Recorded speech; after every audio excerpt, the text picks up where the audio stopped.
Hello friends, मैं बबीता निषाद आप लोगों को नमस्ते प्रणाम करती हूँ और आप लोगों के बीच एक भगवद गीत लेकर आई हूँ जो शिव जी से जुड़ी हुई है। तो आप लोग पूरा सुनिएगा और बताइएगा कैसी रही।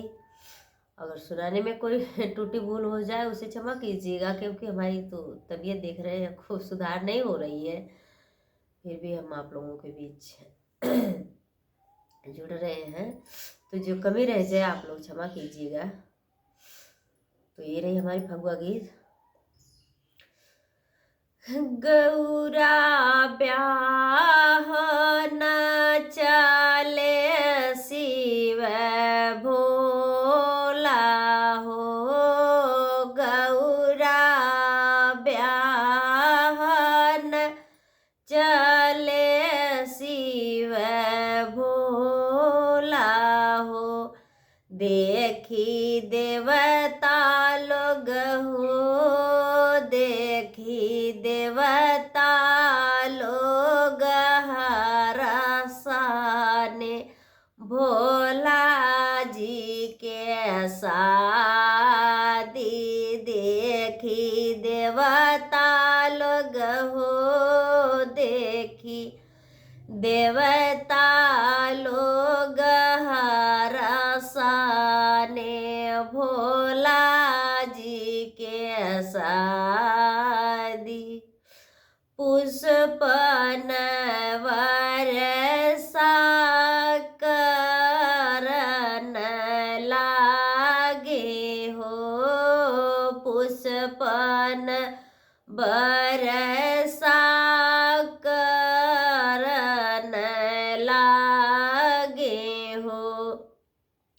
देवलोक में हो, देवलोक में खुशी नर नारी भोला जी के शादी। देवलोक में हो, देवलोक में खुशी नर नारी भोला जी के शादी। गलवा में नागमुंड माला सोहे हो, गलवा में नागमुंड माला सोहे हो। आरे सोहेला हो, यारे सोहेला बसहा सवारी भोला जी के शादी। यारे सोहेला हो, यारे सोहेला बसहा सवारी भोला जी के शादी। यारे सोहेला हो, यारे सोहेला बसहा सवारी भोला जी के शादी।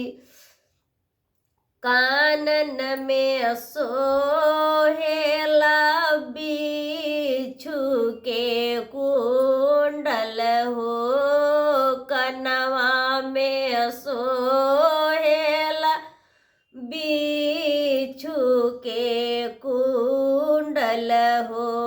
सखी जटवा में हो, यारे जटवा में चंद्रमा निराली भोला जी के शादी।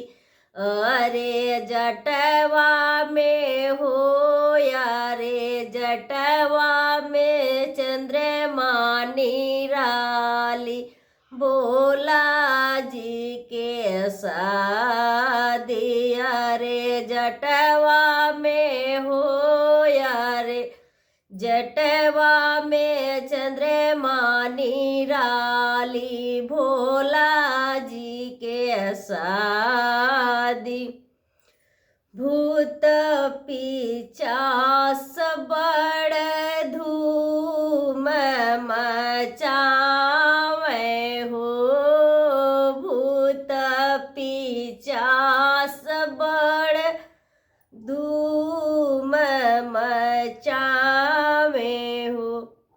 साखी मन मन हो, साखी मन मन मुस्काले औघड़दानी, भोला जी के शादी। सखी मन मन हो, सखी मन मन मुस्काले भोले दानी, भोला हो जी के शादी। सखी मन मन हो, सखी मन मन मुस्काले औघड़दानी, भोला जी के शादी।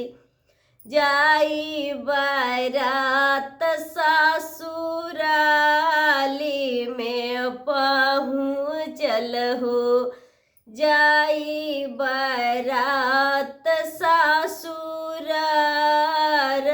में पहुँचल। उहाँ लोगवा में हो, उहाँ लोगवा में बढ़ल हैरानी, भोला जी के शादी। उहाँ लोगवा में हो, उहाँ लोगवा में बढ़ल हैरानी, भोला जी के शादी। उहाँ लोगवन में हो, उहाँ लोगवन में बढ़ल हैरानी, भोला जी के शादी। मक्खी के भेष धई अइली गौरा रानी हो, मक्खी के भेष धई अइली गौरा रानी। स्वामी तानी लेता हो, स्वामी तानी लेता रूपवा संवारी, भगति है रानी। स्वामी तनी लेता हो, स्वामी तनी लेता रूपवा समारी, भगति है रानी। स्वामी तनी लेता हो, स्वामी तनी लेता रूपवा